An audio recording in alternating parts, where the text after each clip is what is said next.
ناپاکی میں نماز پڑھنے سے کیا انسان کافر ہو جاتا ہے؟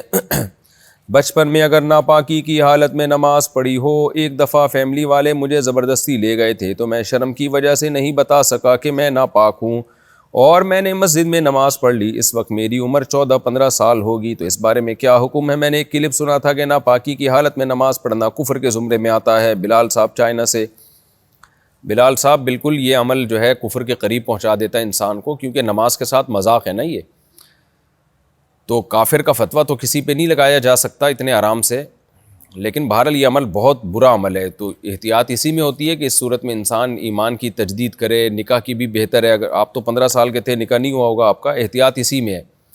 تو کفر کا فتویٰ تو نہیں لگایا جا سکتا کسی شخص کے بارے میں کہ اس نے بلا وضو نماز پڑھی ہے تو یہ کافر ہو گیا، لیکن یہ عمل بہرحال بہت خطرناک ہے۔ تو ناپاکی کی حالت میں مسجد میں جا کے نماز پڑھنا، یہ نماز کے ساتھ چونکہ مذاق ہے، اس لیے بعض حضرات نے اس کو کفر سے تعبیر کیا ہے، لیکن بہرحال آپ نے توبہ کر لی تو اب انشاءاللہ اللہ معاف کرنے والا ہے۔ سچی توبہ کریں اور آئندہ یہ حرکت نہ کریں۔ ویسے بھی نماز چھوڑنا کبیرہ گناہ ہے، آپ کو رشتہ دار نہ بھی لے کے جاتے تو بھی آپ پر لازم تھا کہ آپ غسل کریں اور غسل کر کے نماز پڑھیں، اور شرعی احکام میں شرم کرنا بھی جائز نہیں ہے۔ بعض لوگوں پہ غسل فرض ہوتا ہے، ان کو نہاتے ہوئے شرم آ رہی ہوتی ہے کہ لوگ کیا کہیں گے، تو بھائی شرم تو اللہ کی نافرمانی کرتے ہوئے آنی چاہیے نا۔ شرم تو اس پہ آنی چاہیے کہ اللہ نے نماز فرض کی ہے اور آپ نماز چھوڑ رہے ہیں، تو جو اللہ کی اطاعت کر رہا ہے اس کو شرم آ رہی ہے، جو نافرمانی کر رہا ہے اس کو شرم نہیں آ رہی، یہ عجیب بات ہے۔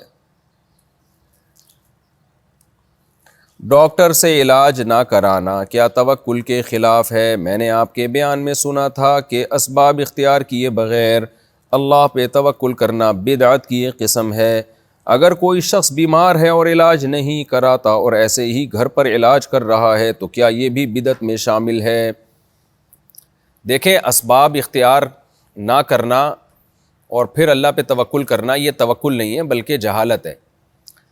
اس بارے میں صحیح حدیث ہمارے پاس موجود ہے۔ رسول اللہ صلی اللہ علیہ وسلم سے صحابی نے پوچھا، یا رسول اللہ کہ میں اونٹ کو رسی سے باندھوں یا اللہ پر اعتماد اور توکل کروں، ایسے ہی چھوڑ دوں اس کو؟ آپ نے فرمایا، شد عقالہ وتوکل علی اللہ، اونٹ کو رسی سے باندھو اور پھر اللہ پہ توکل کرو۔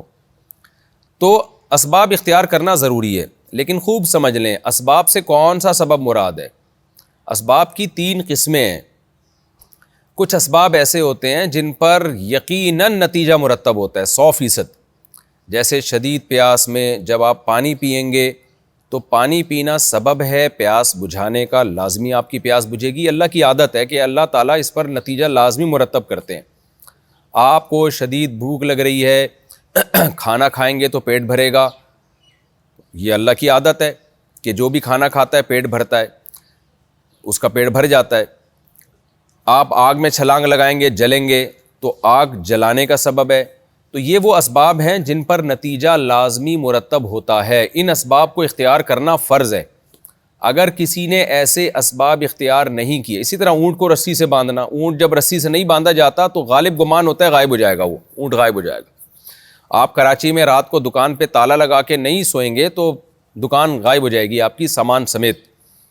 تو اسی طرح جو مشہور لوگ ہوتے ہیں، جب بھی ملکی حالات خراب ہوتے ہیں ان کو ہدف بنایا جاتا ہے، وہ اگر گارڈ نہیں رکھیں گے، حفاظت کا انتظام نہیں کریں گے، اس بات کا پورا امکان ہے کہ ان کو گناہ ملے گا، کیونکہ یہ وہ اسباب ہیں جن پر نتیجہ عام طور پہ مرتب ہوتا ہے۔ لہذا علماء کہتے ہیں کہ اگر کوئی شخص بھوکا تھا اور اس نے کھانے پینے کا انتظام نہیں کیا اور اس نے یہ کہا کہ میں اللہ پہ توکل کرتا ہوں، اللہ کھلائے گا، میں خود روٹی کمانے کی فکر نہیں کرتا، اور اسی بھوک سے وہ مر گیا، تو خودکشی کا گناہ ہوگا، توکل کا ثواب نہیں ملے گا اس کو۔ اللہ کہے گا کہ میں تو تجھے پتہ ہے کہ میں روٹی کے بغیر پیٹ ہی نہیں بھرتا، تو روٹی کیوں نہیں کمائی تو نے، اسباب کیوں نہیں اختیار کیے؟ تو یہ وہ اسباب ہیں جن کا اختیار کرنا فرض ہے۔ کچھ اسباب ایسے ہیں کہ جن پر کبھی نتیجہ مرتب ہوتا ہے، یعنی عام طور پہ تو نتیجہ مرتب ہوتا ہے، کبھی نہیں بھی ہوتا، جیسے علاج ہے۔ ہم جب علاج کراتے ہیں تو عام طور پر شفا مل جاتی ہے، لیکن بعض دفعہ وہی علاج موت کا ذریعہ بن جاتا ہے، سبب بن جاتا ہے، اور بعض دفعہ یہ بھی ہوتا ہے علاج نہیں کرانے والے کو شفا مل جاتی ہے، کرانے والا مر جاتا ہے، ایسا بھی ہوتا ہے۔ تو اس قسم کے جو اسباب ہیں جن پر عام طور پہ نتیجہ مرتب ہوتا ہے، ان اسباب کو اختیار کرنا فرض نہیں ہے لیکن سنت ہے، کیونکہ آپ صلی اللہ علیہ وسلم سے آپ کی سنت ہے کہ آپ علاج کراتے تھے. تو اس لیے علاج اگر کوئی شخص نہیں کراتا اور مر جاتا ہے تو خودکشی کا گناہ نہیں ہوگا، لیکن ایک خلاف سنت کام ہوگا، قابل ملامت ہوگا کہ اللہ کے بندے جب تجھے ساری دنیا کہہ رہی تھی کہ اس کا علاج ہے، ڈاکٹروں کے پاس یہ بیماری ہے اور اس کی میڈیسن آ چکی ہے، تو نالائق تو علاج کیوں نہیں کراتا؟ تو ایسا شخص بہرحال قابل ملامت ہے اور شدید قابل ملامت ہے کہ وہ توکل کا سہارا لے کے علاج سے جان کیوں چھڑا رہا ہے. خوب سمجھ لیں. لیکن علاج کی بعض قسمیں ایسی ہوتی ہیں کہ جو مریض ہے نا اس کو خود پتہ ہوتا ہے کہ یار مجھے یقین نہیں ہے کہ اس سے میرا علاج ہوگا، یا اس کو یہ بھی خطرہ ہوتا ہے کہ علاج کے سائیڈ افیکٹ بھی ہوتے ہیں نا، بعض دفعہ علاج کراتے ہیں ایک چیز ٹھیک ہوتی ہے 4 چیزیں خراب ہو جاتی ہیں.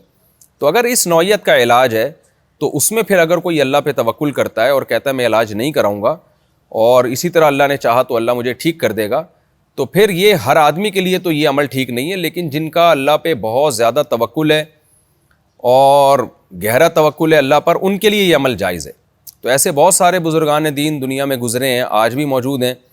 جب بیمار ہوتے تھے تو وہ علاج نہیں کرتے تھے، وہ کہتے تھے اللہ بس ٹھیک کر دے گا، اور وہ ٹھیک ہو بھی جاتے تھے. ایسے ہمارے اکابر بھی گزرے ہیں کہ لمبے عرصے تک بستر پہ پڑے رہے، لوگوں نے بہت کوشش کی ان کا علاج کیا جائے، انہوں نے کہا نہیں بھائی اللہ ٹھیک کرے گا، اور وہ طویل عرصے کے بعد اس بیماری سے نکلے اور ایسا ٹھیک ہوئے کہ پھر جلدی بیمار بھی نہیں ہوتے وہ. لیکن یہ چیز ہر آدمی کے لیے مناسب نہیں ہے. عام لوگوں کو نارمل طریقے سے ہی چلنا چاہیے. جو بیماری ہو رہی ہے تو تمیز سے، جیسے ساری دنیا کلینک میں جا رہی ہے، ڈاکٹر حکیم کے پاس جا رہی ہے، تو تمیز سے جیسے سب چل رہے ہیں آپ بھی چلیں. کیونکہ آپ پھر رشتہ داروں پہ بوجھ بنیں گے، سوسائٹی پہ بوجھ بنیں گے، اور پھر اگر بالفرض ٹھیک نہ ہوئے اور کوئی معذوری پیدا ہو گئی تو پھر آپ کے دل میں وسوسے آئیں گے کہ میں نے اللہ پہ توکل کیا اور اللہ نے مجھے ٹھیک ہی نہیں کیا. تو جو کامل درجے کے متوکلین ہوتے ہیں نا، پھر ان کے دل میں وسوسے نہیں آتے. جیسے ہمارے نبی صلی اللہ علیہ وسلم ایک وقت جب کھانا نہیں ملتا تھا تو آپ صبر کرتے تھے.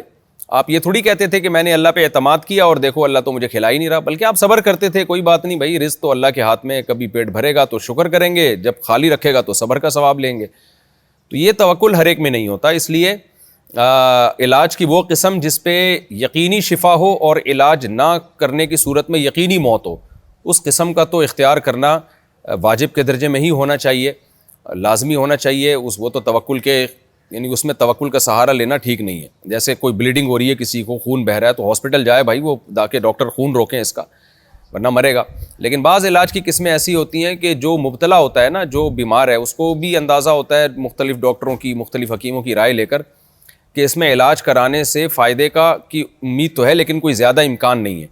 تو ایسی صورت میں اگر کوئی توکل کرتا ہے تو پھر اس میں توکل کی بھی گنجائش ہے، جائز ہوگا توکل پہ انشاءاللہ ثواب بھی ملے گا.